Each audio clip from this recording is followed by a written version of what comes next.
right, so it is September, and Harrisburg can no longer keep the lights on. That's right, we're out of money, we have no way to pay for anything, and our credit rating is going to go down. The governor is warning that he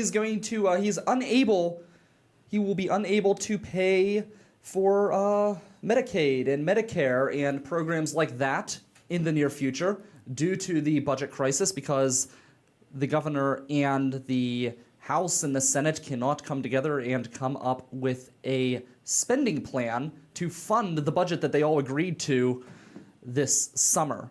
So it's getting pretty dire, and it's looking pretty rough. The Port Authority of Allegheny County has issued a warning that unless this budget crisis is solved, they will be most likely eliminating weekend and evening services.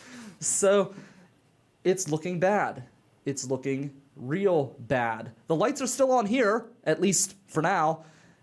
We're on the River's Edge Radio Network, Pittsburgh's voice for local music at riversedgepgh.com. You can also subscribe to us on Apple Podcasts and TuneIn Radio, where we're streaming local music 24 hours a day. I've got Michael Cohen with me as well. Good morning, Brian. And we are here broadcasting live from Mr. Small's Theater. 1 day, actually 2 days now, after Millville Days, which was an unbelievable experience. We also are going to talk about Amazon and their second headquarters and Pittsburgh being in the running and how it could affect this area and how Amazon has rekindled old, bitter rivalries. So we've got all of that here. You can reach us on Twitter at RiverTalkPGH, or of course on the Facebook Live chat, or you can give us a call at 412-407-2PGH. That's 412-407-2744. Millville Days. It was a good time. Lots of people down there. A lot of great music for Millville Days as well. I, of course, was hanging with the top people in Millville. Huge, successful people, awesome people. People like Liz Berlin. You can see me here with a selfie if you're watching the video. If you're not watching the video, I was taking a selfie with Liz Berlin and her band. Of course, I was smoozing with the mayor and a bunch of other people who were just thankful to be in my presence.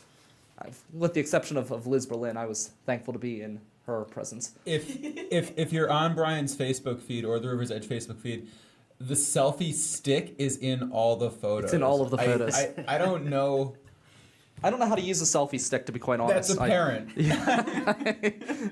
I made it work. Damn it. I don't know how to either. I would have just cropped harder. Maybe. You know what? I actually am kind of humiliated that I own a selfie stick. And I swore that I would never, ever in my life purchase a selfie stick. I've been on record publicly crucifying the Penguins for giving out selfie sticks at a game because I think that they kind of represent everything that's wrong with our current social media culture. However, I took a picture with a sponsor. There's this picture last year for the Millville Music Festival, and it's like this really cheesy handshake. I'm there like we're handshaking, smiling at the camera, thumbs up, holding a check. And I took this picture with one of the sponsors, and it was so popular. Every sponsor at the Millville Music Festival wanted a picture holding a check with me. Of course they did. I mean, that definitely brings business in right there. So I had to go around and get all these pictures, and I'm there at Hahn Funeral Home, and we're taking a picture for the Millville Music Festival, and I'm literally, I pull out my camera, or not my camera, my phone, and I'm trying to angle it and position it on a couch cushion just the right way to get both myself and Jamie in the picture because there was no one else available to take the picture of us. And I'm thinking, you know what, this is ridiculous. So I'm in Five Below, and I see the selfie stick, and I've got this scenario of me literally like trying to use the couch cushion to position the phone in the right way and trying to use the phone timer, but of course when you click the phone to set the timer, you move the phone and then you've got to reposition it on the couch cushion, and it takes like 4 or 5 efforts to finally get a picture that's satisfactory. So after all of that, seeing the selfie stick, it was only $5, and I thought, what the hell? And it's a cool selfie stick because it actually has a little microphone. Half the time it doesn't work, but again, it was $5 at Five Below. So it was a good time, though. I passed out Saturday night at Millville Days. I'm running around. I was awake from around 11 a.m. on Friday, and I never fell asleep. Went through Millville days. It's like 10 p.m. I'm in my house, delirious, talking to my roommates' friends, because my house is kind of like Hotel Millville. People just come and go. 10 p.m. on Saturday? Yes. Okay. Yeah, 10 p.m. on Saturday, and then I just like passed out. That was it. Didn't But quite make it to the 36-hour mark. I did not. No, I've done it before though, many times. But it was a good weekend. We've got we did that. I went to Randy Land. That was kind of a neat experience. That was like my first time there. So lots of good things this weekend. One thing that I really liked about Randy Land is they have a random telephone in the middle of like the sand pit. And it was great because we had all sorts of conversations on the phone. We were getting other people involved in this, like, it's like an old school rotary phone that's just sitting in the middle of the, I wouldn't call it a garden, but it's kind of like a garden of art, I guess. Yeah. So it was a neat experience. Yeah. Another news, also the pod party, September 30th. That is going to be a big deal. You can look for an article coming out in the Tribune Review covering the story. We will have free beer from North Country Brewing, free mead from Laurel Highlands Meadery, 4 talk shows, at least 3 musicians performing, and it's all free. So it's at Panza Gallery. You'll be surrounded by great art, local art as well, so come on out to that. If you need a reason to go, you can get your handshake picture with me, like all of the sponsors from the Millville Music Festival. So that's coming up September 30th. Do not miss it. Actually, I was on Mike Sassid's show last Tuesday, and we kind of went in a little bit more in depth into the pod party, what's all going to be involved.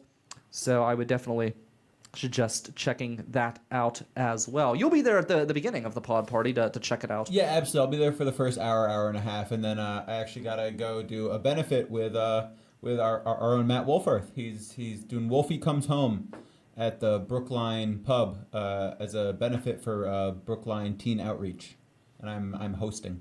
Very cool. So, yeah, so you can check that out as well after you stop by the pod party if you choose. Or you can just stay at the pod party and get drunk on free beer and free mead. I mean, the two towns are not close to each other. You're probably doing one or the other. One or the other, for sure. So, yeah, the state's running low on cash. And we have Cisco Kid and Kosi. They'll be joining us as well today to talk about different performances that they have coming up. So lots of good stuff on today's show. The state's running out of money. This is a reoccurring thing. And the Republicans don't want to raise taxes, of course. Governor Wolf does want to raise taxes, of course. And basically, the Republicans' fiscally responsible plan to keep the state running is to borrow money. So that's their plan, and the treasurer has come out and said that he will not allow them to borrow any more money because that's just what they do. They just keep borrowing money. Pennsylvania's like the Michael Cohen of states. Yeah, kind of. Maybe they can cut a deal with Equifax since they're shady as fuck, and maybe we can get the Commonwealth out of debt. Think about that. You've got Wells Fargo, you've got Equifax, you have like some real shady characters that would easily, maybe we could convince them, since we're talking about moving massive companies to Pittsburgh, well, let's send Wells Fargo to Philadelphia. Let bastards live together. But that might be a solution to the state's problems. No, but seriously, this has been crazy, and I've been very hard on the governor in past shows, in past budget years, in his crazy budgeting solutions. His first year, his first budget, he wanted to raise taxes at such a rate that it would have been higher than all of the other tax increases across the country combined.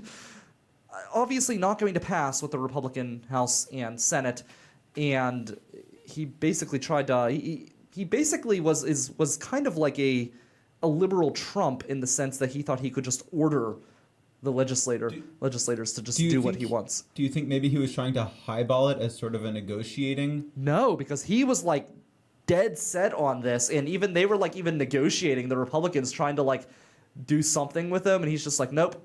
Okay. And then he eventually came to Pittsburgh and actually said, some of the schools will never reopen due to this budget crisis, but I'm going to stand by my principles. Okay, because a lot of us criticized Obama basically for starting for not really highballing stuff and then always starting with essentially the thing he wanted and then always having to negotiate down to garbage, basically. So I Yeah, think no, when this when basically- you are coming into a room with conservatives, you got to go hard, and then let them, well, or not let them, but No, it was a complete failure, his original approach. And then now he's come back Wrong. in previous budget since then. He's come back and he's been very, I think he's been pretty reasonable. He's been willing to work with them. And I think there's some evidence in that this year they were able to decide on a budget. They just can't figure out how to spend it. And the Republicans, basically, he has accused the Republicans of using smoke and mirror tactics. And they kind of are. They're, saying, oh, well, this money's going to come in from gambling, we think, and we think this money's going to come in, and it's all going to work out. And basically, a credit agency has said unless they have a firm, solid revenue stream that they know will be coming into the state and not just projections on things that they hope will happen, they're going to lower the state's, the Commonwealth's credit rating because they're just basically, What's that mean? Anyway? hoping. Like, I have a terrible credit rating, and it doesn't really affect me in the day to day. Like, what are you trying to buy? Are you Yeah. trying to buy a house? No. Well, I Good. mean, Don't. You don't want to. We've got Brian here from Cisco Kid chiming in. I live in Pittsburgh. If I try to buy a house, it'll be some dilapidated thing, and I'll buy it in cash. But Yeah, it basically can affect the state's ability to borrow, get better rates. I mean, it's going to cost us money as a taxpayer at the end of the day. Pittsburgh doesn't need to buy any more houses. We have plenty. Plenty of houses, yes. Old houses. I like the old houses. That's one thing. I was in an argument with someone the other day. They were kind of trashing the old houses of Pittsburgh, and they basically wanted us to look like some cookie cutter city with all the same house. I'm like, no, that's so stupid. No way. I was Not a looking fan. at one in the north side yesterday that I might buy. It needs a ton of work, but it's $15,000, and I was like, I could probably make that happen. Yeah, so I mean, the money, without getting this budgeting situation together, they're not going to have the money to pay for schools. They're already looking at cutting back different state programs, and I just know I'm sick. I'm sick of it. I'm so sick of dealing with this every year. Yeah. Hopefully, my therapist takes IOUs or something. Cause I'm all about that Medicaid life. Like, I don't.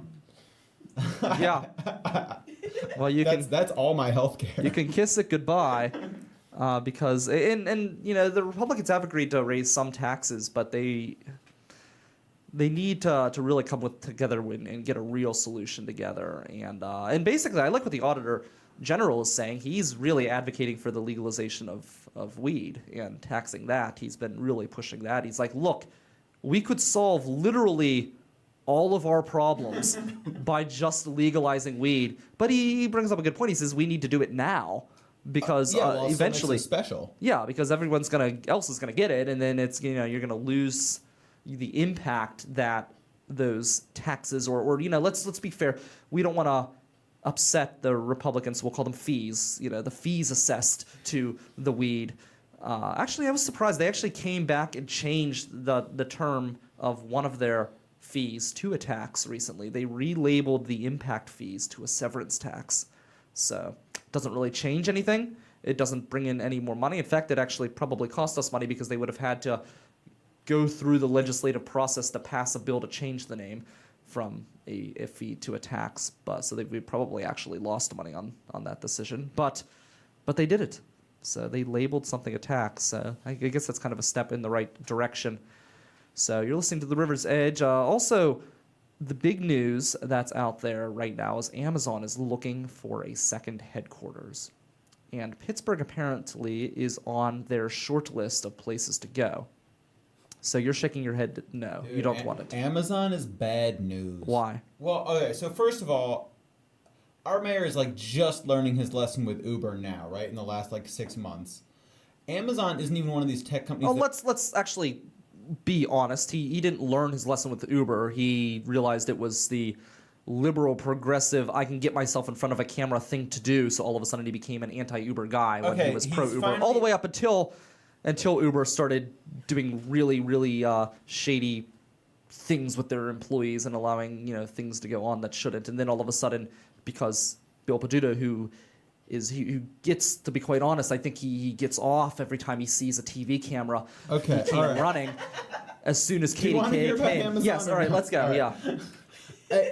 Here, our mayor has finally admitted that that Uber was a bad idea. Here's the thing: the tech companies are totally unaccountable. They're growing faster than they know what to do with, and Amazon isn't even one of the tech companies that pretends to be liberal. Like Amazon are hardcore free marketists.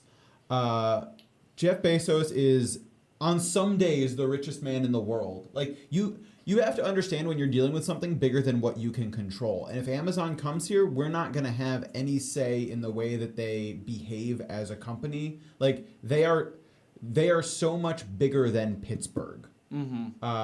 And then also, I mean, I think let's be clear, like if you're not a fan of Walmart, you're going to hate Amazon. Like Amazon does Walmart better than Walmart does Walmart. Like Walmart is an ethical company by comparison to Amazon at this point. Like the way that Amazon drives prices down by using bulk ordering, right, to coerce distributors and stuff. Like it's literally everything that Walmart did that people hated about Walmart, Amazon does, but better.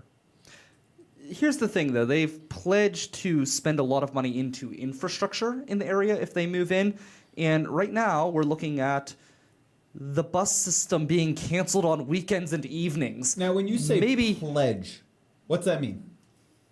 Maybe, my point is, maybe if they move in, we'll get some capital behind us to maybe expand the T. Because I know one of the things they've discussed was possibly opening a location out near the airport as one of the potential options. But I mean, doesn't Pittsburgh just get this over and over again? Like, did we ever get that Target that moved in to actually pay taxes? Where they said that they were going to pay they said they were going to pay extra taxes on something, I forget. And then because they were on the second floor, they said it didn't apply and they weren't actually in the neighborhood. I mean, like this just happens to us over and over again. Like this city is such suckers. Like every company that comes in is like, no, we're gonna buy you nice stuff, and they never do. And then the next company comes along, and we're like, oh, thank God, finally, like Well, we certainly won't have to worry about them paying their fair share under the current mayor, since he dropped the lawsuit against UPMC.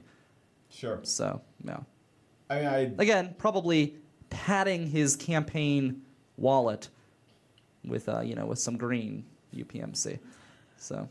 I mean, I'm just saying, if nonprofit Amazon that and has Google their... are not treating us well, I mean, if Uber and Google are not treating us well, like, be sure Amazon doesn't have anything better in store for us. I would be interested to hear what they plan to do with infrastructure, because right now we're living in a third world nation, and if we can get an influx of money to improve that infrastructure, I think that would be a good thing for everyone. I'm less interested in what they plan to do and more interested in what they'll actually put on paper, basically. I mean, that's the thing, is like promises is promises or whatever. Well, Philadelphia is also now in the running. So I hope they can fucking keep rekindling this, this hatred.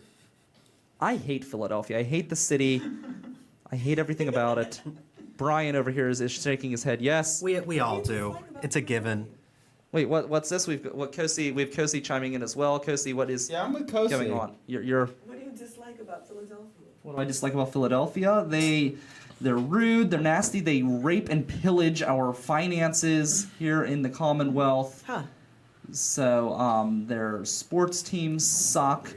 They're dirty. Wells Fargo has put their name on their arena. I mean, if you need any more evidence that they are a truly despicable city, I think the fact that Wells Fargo decided to invest money in their stadium says more than any words my favorite can band say. comes from Philadelphia. Well, I'm not saying that everybody who is in Philadelphia is a terrible person. I mean, I'm sure, there are good people in every city. I'm just trying to come up with a good person. Don't backtrack. Don't backtrack. Okay, here's what I always say. Philly Okay, goes hard. I used to hang out there a lot. here's the thing about Philadelphia. Real talk here. The founding fathers, they had the capital of the United States was at one time in Philadelphia. Again, they weren't all terrible people, but they were smart people, and they left. So yeah, but they moved to D.C. and that's not really better. That's true. But was D.C.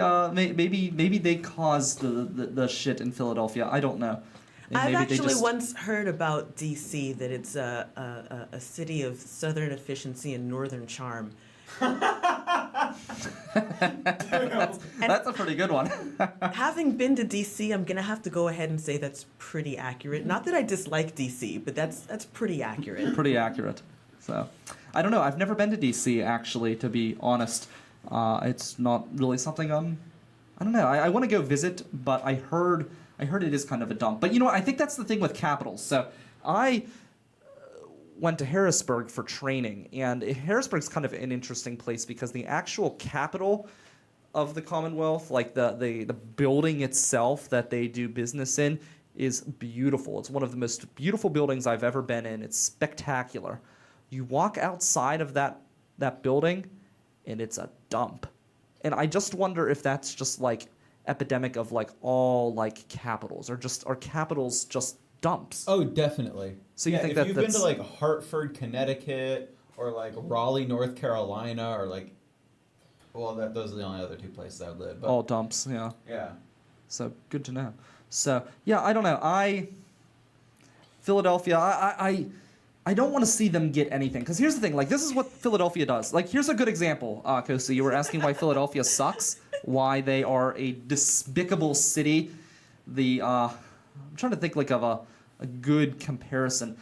I would say like the modern day Sodom, but it's like then you're also like that's in biblical terms, you know, if you want to say like a bad city like Babylon, maybe, I don't know. Are you just calling Philly gay, basically? No, that's what I'm trying to say.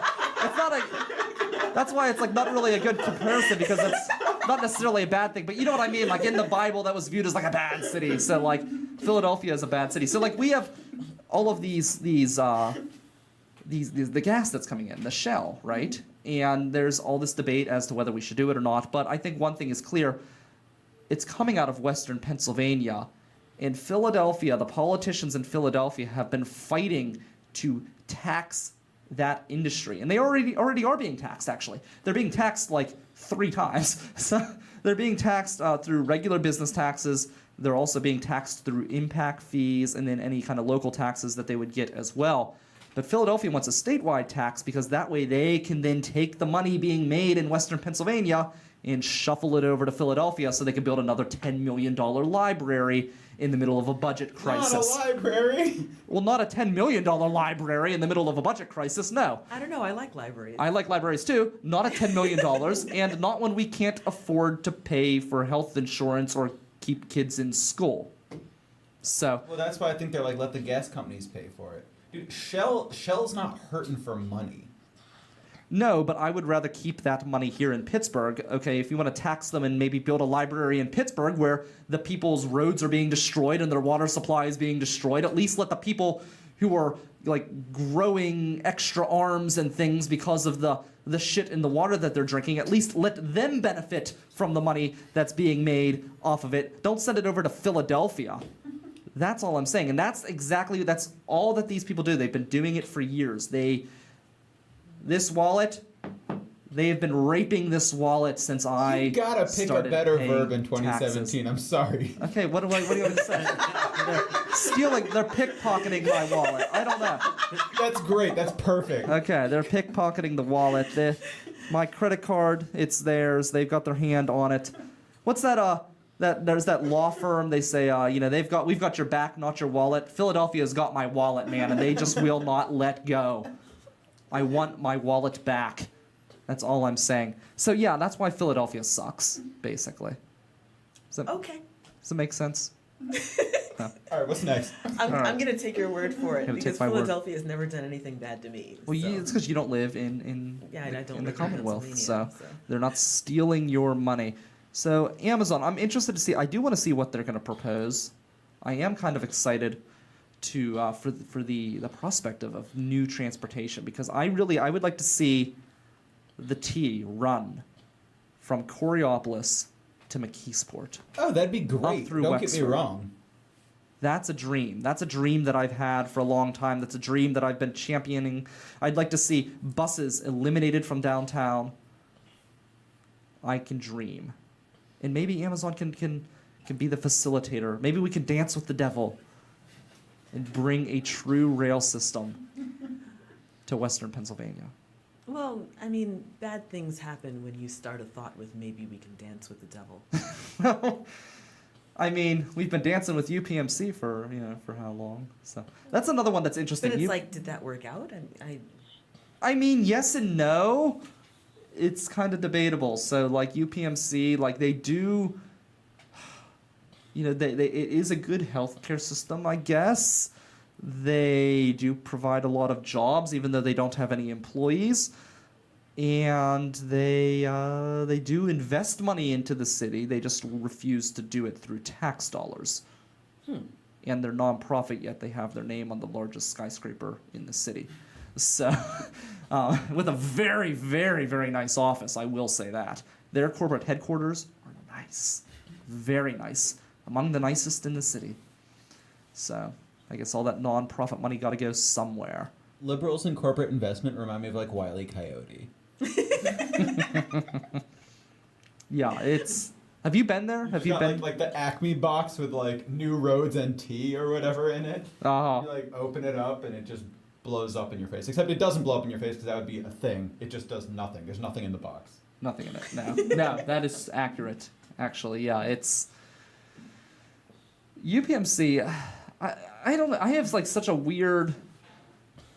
I have such weird feelings towards them because they do add a lot to the city, but they just like they're just so they're all in, as much as they've been an asset to the healthcare system in Pittsburgh, they're also like its biggest like enemy almost. Like they're opening Parasite? up.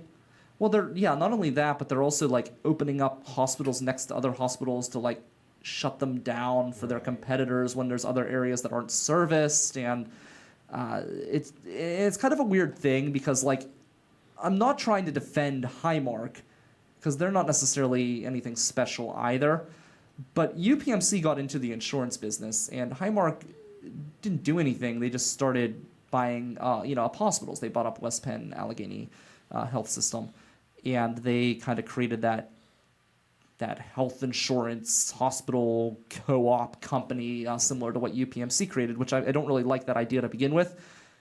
But when UPMC started getting into their market, they just did what businesses do, and they started to expand their own strategy and kind of take a similar approach.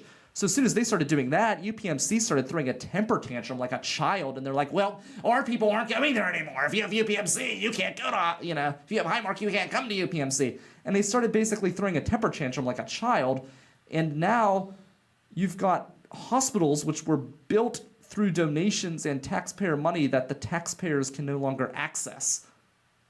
And that's really a result of UPMC's crazy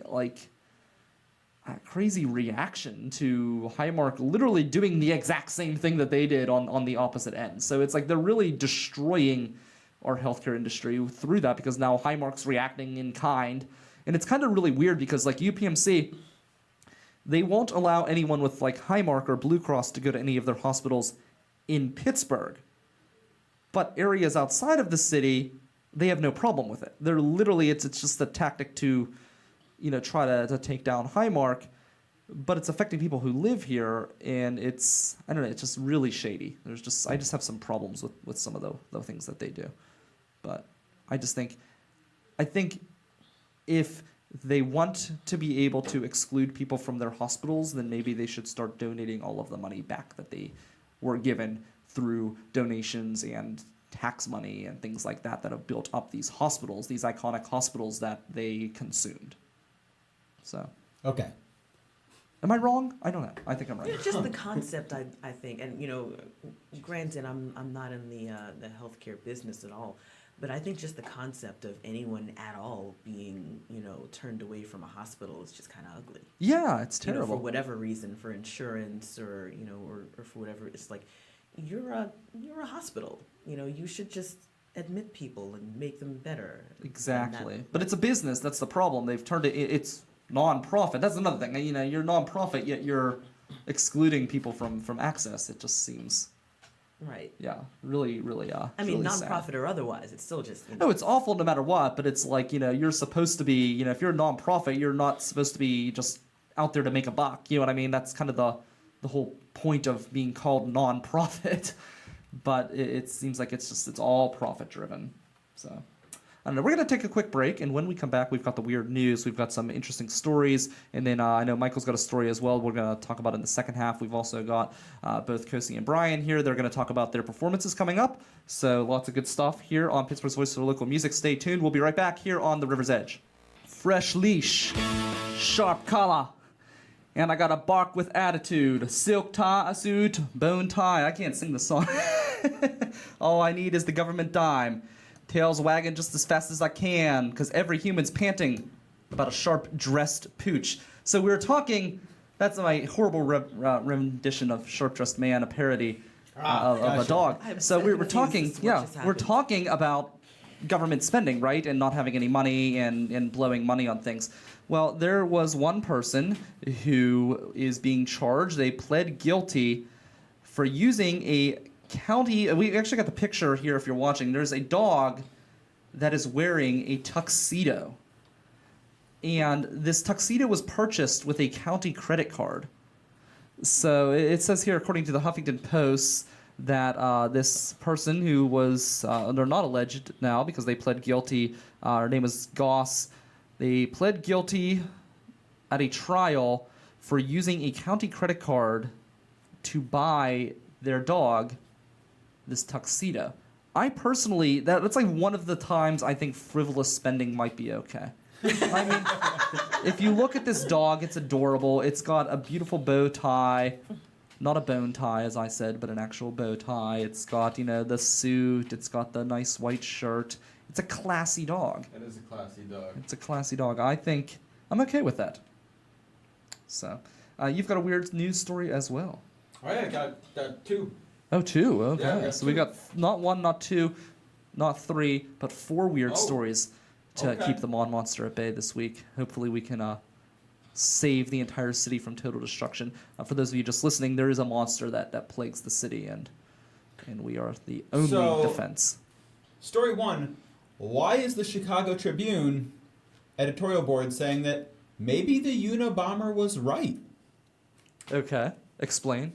Well, the answer is, with the release of the iPhone X, essentially, the editorial page of the Chicago Tribune gave credit where credit's due, essentially, and pointed out that in the Unabomber Manifesto, part of the issue that Ted Kaczynski lays out with technology is that while technologies that are originally presented to us as empowering people, like an automobile, right, where when it was first released, just allowed anyone who wanted to or could afford it to move around more quickly and didn't really impede other people, eventually became the norm, and our society was built around it. And now having a car is not a voluntary thing for most people. It's something you have to have, and it comes with, right, our cities our cities cater more to cars than they do to people. Certainly our non-cities and suburbs are built around cars.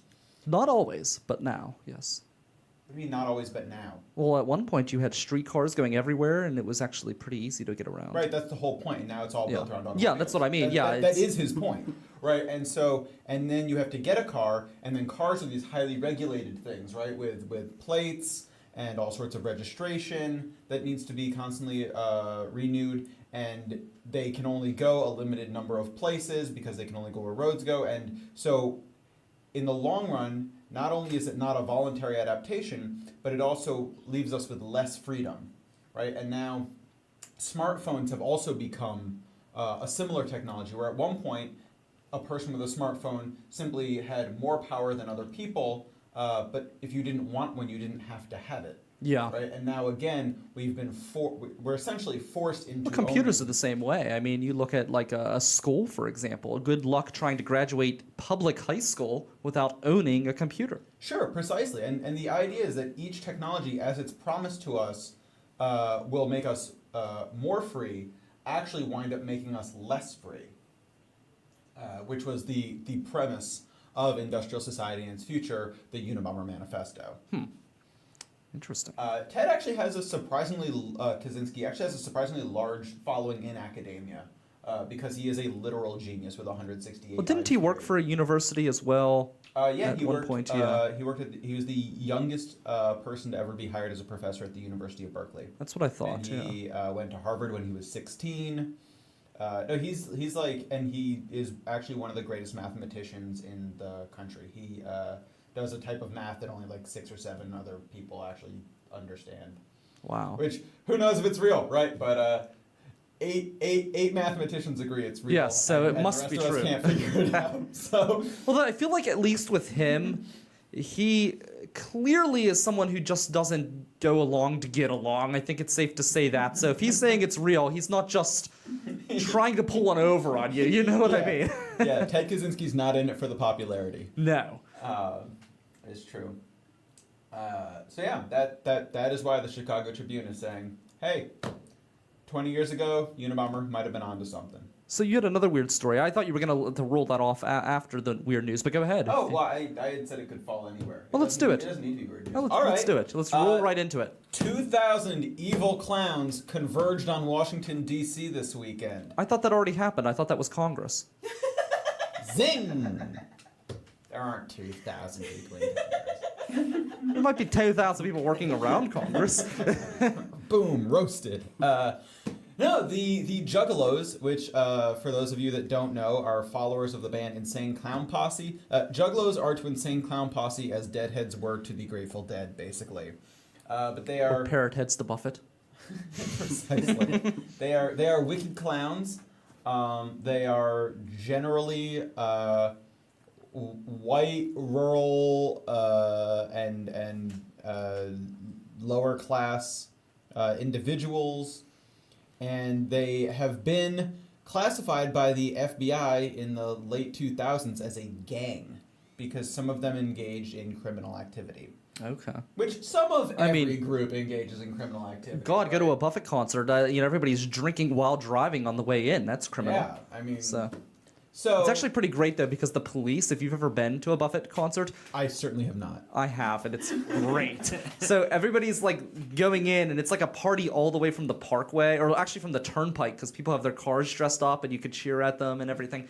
You get there, and literally people are just have beer like open, like cans of beer. They're just drinking while driving, and like I literally heard a police officer say, "Go ahead in, everyone's doing it," because there's just too many people drinking while driving to arrest everybody who's going to the Buffett concert drinking while driving. Laws become pliable when we break them in mass. It's true. Yes. But yeah, so the Juggalos converged on DC because in 2014, the band Insane Clown Posse sued the U.S. government to try to get their fans delisted from the gangs list. Because being on the gangs list has big implications, right? It means that like if you do get arrested, the way that you're charged, the way you're interrogated and sentenced are all affected by that. And also, I guess there's like a few specific horror stories about like custody battles for kids and stuff like that. Mm-hmm. Where they're like, wait, you're a juggalo? And don't get me wrong, there are probably lots of reasons that juggalos should be side-eyed when they're running around with a lot of kids, but being in a gang is not one of them. Yeah, I mean, I know people who are juggalos or loosely associated, and they're mostly upstanding individuals. Right, well, and that also brings in to... I've never met a juggalo who wasn't on meth. Well, that doesn't mean they're not upstanding. They just like meth. Which also brings us to the question, the eternal question, what is a juggalo, right?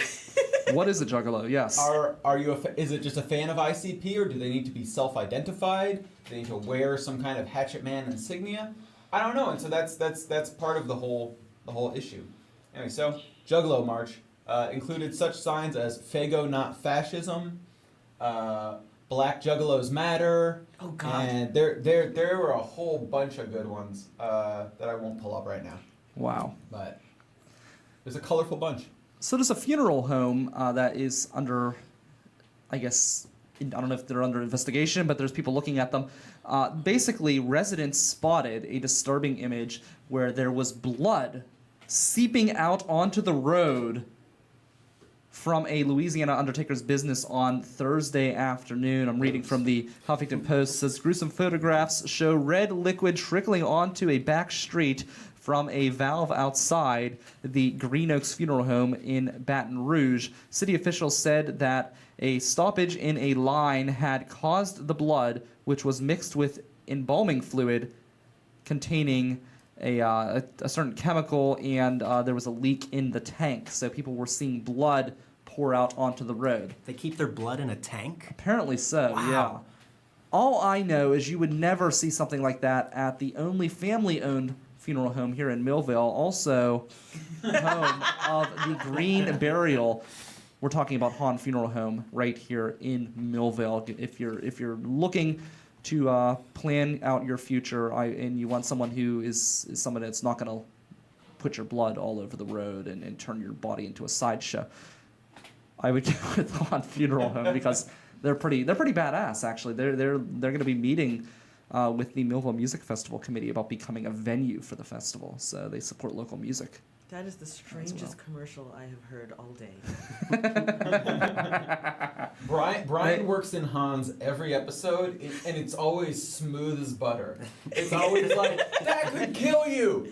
And if I die from my drinking water, absolutely 100%. Hans, they're awesome. I actually ran into Jamie the other day out at she was at Millville Days, and then also at Salon 22, who's going to be another sponsor here with the network. So it's just like a community of people who support local music right here in Millville. So, and that doesn't even include the sponsors outside of Millville that will be coming in here very shortly. But yeah, no, go to Hahn's Funeral Home. You don't want to deal with that kind of bullshit, blood seeping on the road. It's not the way you want to go. And I mean, can you really trust some mega corporate funeral home conglomerate?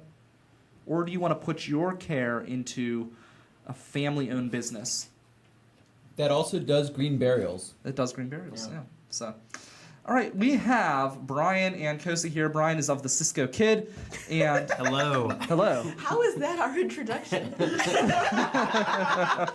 Funeral is the homes and bands. Yeah, All honestly, right. they are going to be, they're going to be part of the Millville Music Festival. So again, they're into music. We actually had live bands at the funeral home the other day. Oh, wow. Or yeah, they somehow threw. live that's a hell of a bands venue. At the funeral home sounds like a contradiction in terms. No, it was so awesome. Okay, Seems so like the only people who should perform there should be like maybe the Grateful Dead tribute or something. well, they're talking about It's being just like rubbing it in, right? they're talking about being a death metal stage for the music festival. That's one of the things that we're actually discussing. That'll do it. So That'll no, do but it. here's what happened. Okay, so we talked about this on the show previously, but just to cue you guys in, fill you in, and everybody else who's listening out there, there was a fire at our old home, Millville Studios, and one of the mannequins was damaged beyond repair. So the family funeral home of Hahn Funeral Home decided to throw a fundraiser / funeral for the mannequin, and they had a casket and free drinks and food and live music as people came in to pay their respects for the mannequin that passed away. The mannequin's name was Milva. Milva, that's so nice. And we actually live streamed the funeral right on the river's edge as well. So it was kind of like, because here's the thing, like, I thought it was kind of weird. Like, me personally, I don't know how all of you think, but every once in a while, tragically, a cop was killed by a drunk driver in, I think it was Latrobe, not too long ago, or different times, people will die, and they'll have a funeral, and the news will come and film live video the funeral as it's happening, the funeral procession, and I always thought that's really weird. Like, if my loved one passed away, I wouldn't want, like, KDKA or WTAE coming in live at the St. Nick's Church in wherever. We've got the funeral, the best coverage right here at KDKA. Do not miss a single bit of this action. Oh my God, the priest is on his way up to the altar. Things are getting ready to roll. Somehow I can't imagine them narrating it like that. Maybe, I don't know. I never watched it because I always thought it was. Here's the thing, like, you feel bad that the person died. Yeah. I never met any of these cops that died, and I feel bad that they died, but I don't even want to go to the funeral of someone I know, let alone someone I've never actually met. Like, you feel bad, but it's weird. Why would you sit at home on your at your TV and watch someone else's funeral in real time? I just love the idea that they would announce like that. Like, we got a great team of pallbearers today. That's Edward Wang in the back. That guy's been carrying caskets for 30 years. He's never dropped one. Oh God, little Johnny, he's not looking too good. I don't know if he can handle the weight. Oh wait, hold on. Oh, he's over on the curb. That's fantastic. They're pulling Johnny. They're bringing in Chuck. Chuck's got a handle. Don't worry. The backup has it covered. And then you got some guy at home on his couch just being like, that's not how you carry a casket. Chugging a beer the whole I way. carried caskets all through college. That's not how you do it. He's got like one of those fake tuxedo shirts on with like the number 99 on his back. By the way, this will absolutely never happen at Han's funeral home. Never at Hans, no. However, they will throw a funeral for a mannequin. Actually, you know what? Maybe I should do that for my funeral. I think that could be fun. I've always been like trying to come up with a really creative and innovative funeral, and that could do it. You know, get some like live announcers, live stream it. You know, I already said I wanted to have a casket that also doubles as a bar. So that would be fun if you could have like the announcer, but maybe instead of like a sports game announcer, maybe we can make it more like a ringside announcer for like a wrestling match, and then maybe like I don't know, like someone from like old school radio comes in, like because we put them out of business and now they're mad and they're gonna be like, you know, kind of like come in like, I told that jabroni, you know, put that jabroni in his grave. Would that just be radio killing the video star? Or? I don't know, because we're on video, but that's one thing I take pride in is my show is #1 in streaming audience, so for audio stream. So I'm old school. Nobody wants to see this face. So. I like your face. Well, thank you. I appreciate that. So you've got a show that's coming up tonight. Mm-hmm. Right here at the Funhouse. Yeah, right here at the Funhouse. I'm the feature act for the open mic, so other people get to play too. Yes, it's a nice open mic. It's one of my favorites. It's right here. I can walk here, which is nice. Do you expect blood to seep from the stage as you perform? I don't think I'm that kind of performer. No. Maybe one day I'll be that hardcore, but you know, for now I'm just basically a singer-songwriter with a guitar. Although if I did do that, that'd be a really awesome like. It would definitely like get some attention. It would draw some eyes. That'd be like an Alice Cooper kind of trick. Yeah. Yeah, cool. that would definitely be some, you know, that'd be pretty Alice Cooper. But I'm not quite as you know, intense as, I mean, people have told me that I'm intense, but I don't think I'm that intense. Mm-hmm.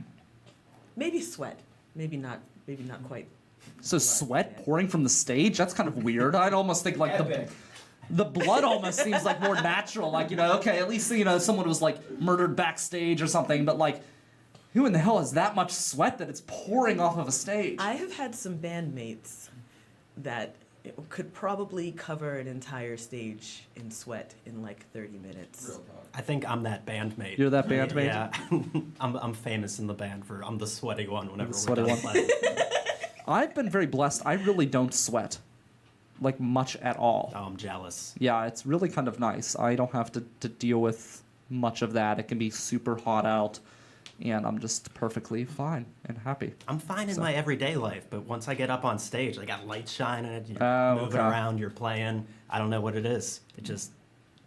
I get drenched. Have you played at the Funhouse? Oh, yeah. Okay, So- your show coming up is at the Funhouse. Our release on the 6th. show, Cisco Brian with Kid, Cisco Kid, October 6th, our Beautiful Day to Die release show is at the Funhouse right here. We actually played our first show at the Funhouse, so Oh, really? so we've done a bunch of shows here, which So is you why guys we are chose relatively here. new then as a band, because the Funhouses have been around for, what, about a little over a year now? Yeah, so April before last is when we did our first show, and Okay. it was pretty much right when the Funhouse opened. Yeah.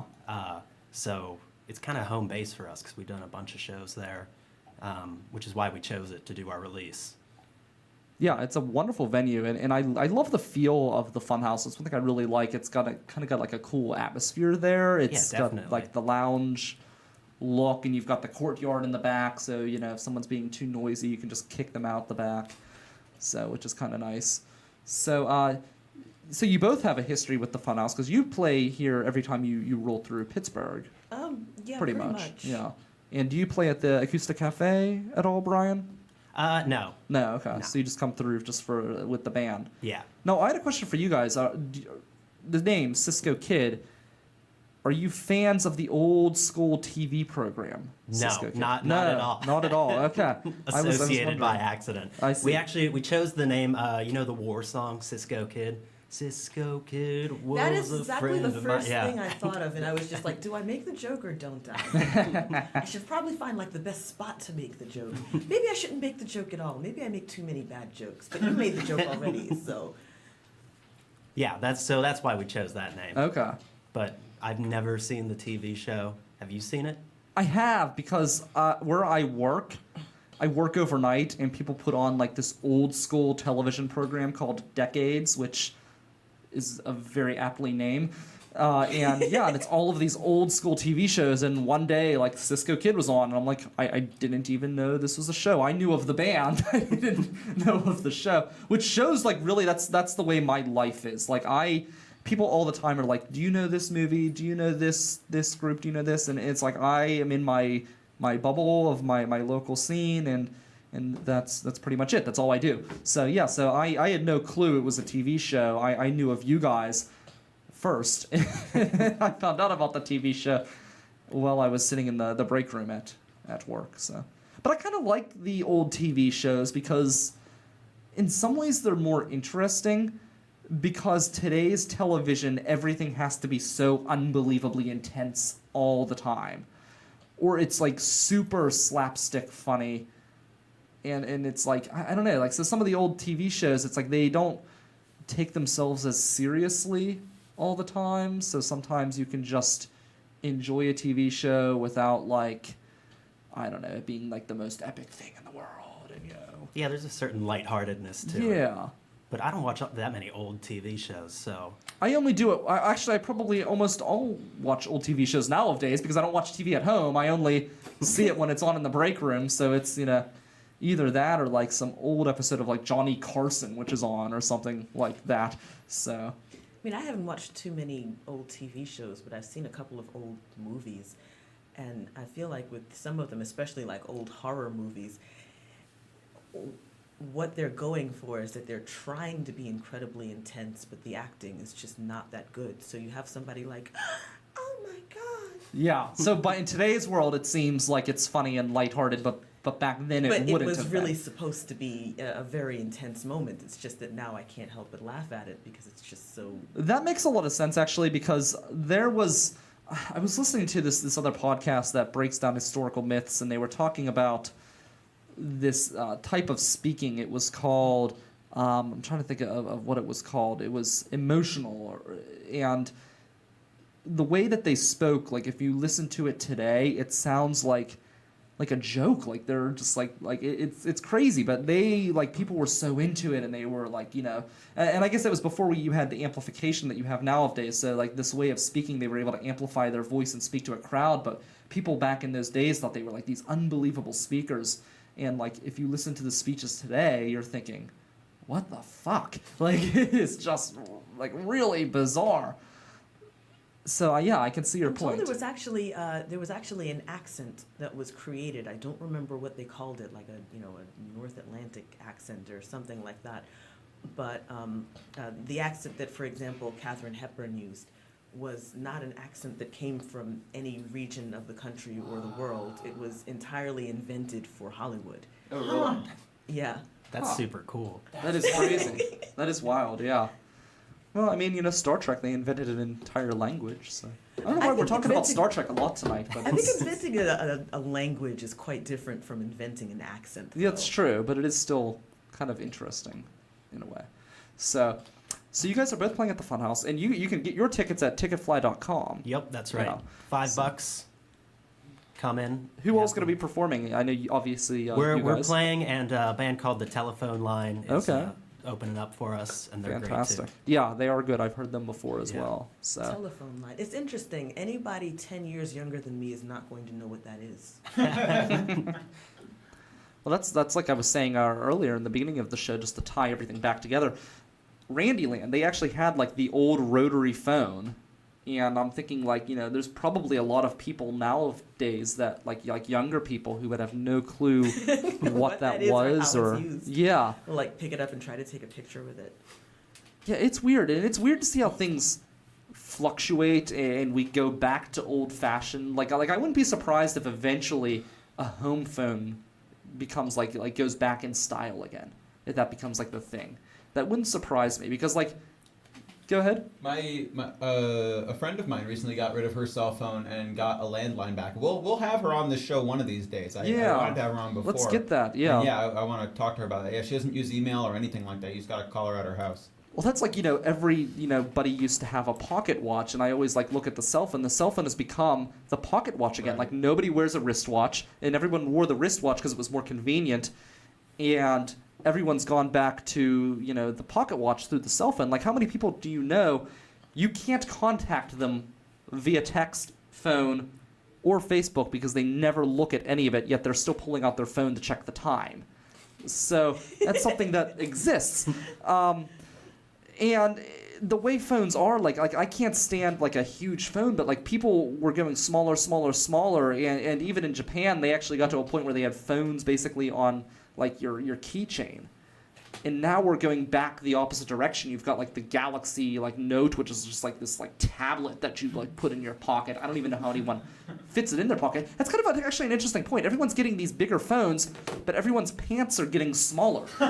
Everyone's going to, like, skinny pants, but they're getting bigger phones. How does anyone put their phone in their pocket? Purse is about to make a comeback. Fanny I was just packs, about to say, dude. you're all going to have to start carrying purses around now. Yeah, it's The like age of the fanny pack is upon us. women have been doing it for, decades. Yeah, I mean, men may have to do that because, like, it is, like, crazy. Like, these phones are getting so big. Why does does anyone want a big phone? Like, why do you want a big phone? I don't understand that. Because if the phone is too small, you can't see the buttons. I can easily see the buttons on mine, but then again, I have, like, vision like a hawk. Well, It's you have fantastic. vision, Yeah. Even Like, with we're sitting my here phone at now, studio. My phone is pretty big. Like, it's pretty big. If I had a phone smaller than that, I'd be like, I can't. Anyone with fatter fingers than mine would not be able to use a smaller phone than mine. I don't know. Like, I can do whatever I want on this phone, and I don't used to have a have smaller phone. You don't have particular. But as far as my particularly vision fat goes, like, fingers. honestly, it's crazy. Like, we're standing here in studio, and Millville's in a valley, and I'm looking at a house on the other side of the valley, and I can see the detail in the shingles. Like, I have vision that is just, like, out of this world. So I'm very happy. That's one thing I've actually been pretty lucky with that because everyone else in my family has just terrible eyesight. I have no idea, like, how that happened. It's but- because, when, the creator or God or whoever was distributing eyesight amongst your family, they kind of, like, I got all collected of it. from other members of your family and pooled it all. Just like, what would happen if we just, like, drew from here, and just put all the vision into one person? One person, yeah. That is me. Here's a question. Did you read a lot of books growing up? I did, yeah. I used to Really? be a big Okay. reader. Yeah, people have said that, yeah. Because recent studies have come out showing that in cultures without the written word, nearsightedness is basically not a thing. Yeah. So a lot of that is just actually your eyes. You spend too much time looking at stuff real close to you, and it actually is not good for your long range vision. Yeah, so that might be. I mean, I don't read, like, non-stop Right. like a lot of people do. I have great vision, and my ADHD prevented me from spending any substantial. So when amount I of was a time lot younger, I in front read a of lot books, more. isn't it? As I got Okay. older, I started reading less and less, so maybe that's why. I don't know. I'm more of an audio type person now. Like, I'll listen to books and listen to a lot of things like that, so I'm still getting a lot of the same information, but just in Well, a you should different probably get way. into radio then. Yeah, that's a good idea. I like your thinking. Thank you. So, yeah. So, do you have any other shows coming up in Pittsburgh outside of the Acoustic Cafe, or you? Yeah, I'm also going to be the feature act for another open mic on Tuesday. At Hambones? Tomorrow. No. Or James Street? No. No, where's that one? It's Bloomfield Bridge Tavern. Yeah. Which is a thing that I can never say quickly. I have to say it slowly. Well, or this else I will should stumble actually over be a it. special thing for you because they are on They're their way out. closing. Yeah. That So- that was actually why it was like, because I've done the open mic there also pretty much every time I've been in Pittsburgh. And so when I heard that they were on their way out, I was like, well, I guess I have to make it a point Yeah, to stop by. to stop by one last time. See, I'm gonna miss that place because one thing, their food is great as well. And one thing that I really like about them is the first time I was there, I ordered this platter because I always go with the platter because I want to eat everything. And with the platter, there was it was just like a mound of food, like a mountain, and there was a pierogi on top, and then they stuck a Polish flag in the pierogi, and it was like somebody came and stuck the flag on the top of the mountain, and it was really just a really cool thing. So I'm gonna miss that place. They give out little pierogi, little flags for the food, and I know that makes them awesome. Yeah, I'm gonna miss that place too. I think I might have actually already told you this this story, but the first time I was in Pittsburgh, I left town on a Tuesday, and I got on the 11 o'clock bus, I think. And so I was staying in an Airbnb in Ross Township, and so I just kind of left there and was like, well, I'm gonna do one last open mic before leaving, and I chose that one because it seemed like the easiest to get to the convention center from there than from the other places.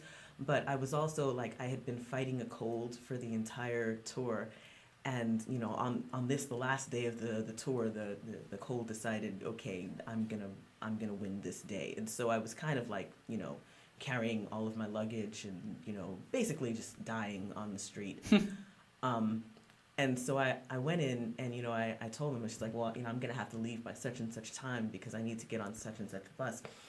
And I went to order some food, and I saw the meatball sandwich, and I was just like, that's the thing, just because I don't think I've ever in my life before ordered a meatball sandwich. Oh, really? But just because I was, it was comfort food, and I was, hawking up my lungs, and they were just like, oh, we're out of that, and I'm like, aw.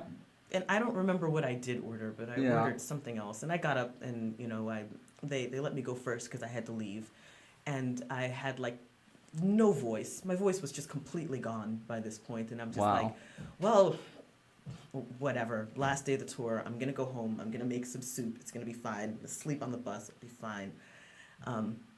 So then, as I was on my way out, John was just like, oh yeah, you gotta let me know next time you're in town, and I'm just like, yeah, sure, you're being polite, whatever, I get it. But, I actually did let him know next time I was in town, and he was just like, oh yeah, you can feature. And I'm just like, how do you know I can sing? I couldn't sing last time. You were just like, yeah, you'll be fine. I get there, and they're just like, we've got meatball sandwiches for you today. And I'm like, wow. You remembered that. That's crazy. That's great. That's wild. So, yeah, pretty much now every time I go there, I get a meatball sandwich. And I had never ordered one before. That's crazy. Now, was it an actual sandwich, or was it a hoagie type of thing? I'm not entirely certain what's the difference between a was it hoagie and a sandwich. like two pieces of bread like this, or was it like a thing like that? Was it two pieces of bread, or was it a hoagie? A bread that you slice down the middle and it's connected. It was more like that. Okay, that's what I assumed. Yeah. Yeah. It was one of those things. I was with a friend who had brought me, and he was just like, there is absolutely no way you're going to eat that. And I'm just like, oh. And he's just watching me how are you managing that? I'm like, well, with great difficulty. It was, But you did it. falling all over the place as a proper meatball sandwich should. But I finished it, and I was just like, okay. Time to sing. And he's just like, how did you eat that whole thing? And I'm just like, I will always eat the whole thing. Yes. So, Brian, tell me about Beautiful Day to Die. Beautiful Day to Die. We've been recording this album for a few months now. It's been a long time coming. We've been performing our original material since we started performing August or April before last. So we started recording all this stuff because we wanted to put it out there. Mm-hmm. And we've been doing it at my house. We rehearse upstairs in my attic room. We call it the crow's nest because it's all the way upstairs. Okay. So you can see over my whole neighborhood. So we That's decided... Our original studio was in an attic. Oh, cool. Yeah. So we did all the recording stuff ourselves. Mark, the drummer, who couldn't be here, he's done a bunch of albums on his own, and I've been doing like my own recording stuff just for fun. So kind of together with our resources pooled, we were able to like put together this recording. And we've finally gotten to a point where like we're ready to release it. We thought we'd be done like way sooner, but it's so much work doing an album. There's not really a theme to the album. It's more a collection of songs, but it's kind of got this, all the songs kind of explore like balance, really, you know, like love and hate and like the light and dark. So that kind of like, that's why we chose Beautiful Day to Die as the title of the album, because it's got kind of got that opposing force, like the beautiful day to die. It's like these two things that don't really make sense together, you know? Yeah, I like it. It's cool. And if you do, you know where to go. Exactly. Yeah. See? You learned something new today on the show. No, I'm excited to check it out. I love your guys' stuff. I know we have you guys on the network here at the River's Edge, so it's always cool to see you guys come through rotation and stuff like that. You have a couple songs for us here that you sent me as well. So I wanted to play one of those as we kind of wrap things up here tonight. Which one do you think do you want people to hear to give people a taste of what to expect when they come to the show, which is going to be here at the Funhouse at Mr. Small's, October 6th, 9 p.m. Play Tell Your Mama. Tell Your Mama. All right. That one's the most kicking. I think that's what people want to hear. Tell Your Mama right here. Wake them up. On the River's Edge Radio Network. New music here on Pittsburgh's Voice for Local Music. Let's see. Let's get it going.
wrapping things up here on the River's Edge Radio Network. That was actually Run No More.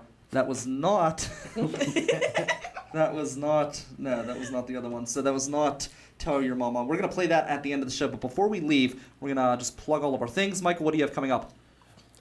Tonight you can catch me at the first night of Matt Light's new comedy showcase, which is at the Route 28 Bar and Grill, attached to the Comfort Inn, I believe. And then after that, I'm headed over to the Pleasure Bar Comedy Showcase, normally hosted by Aaron Kleber, but tonight hosted by Shannon Norman. All right.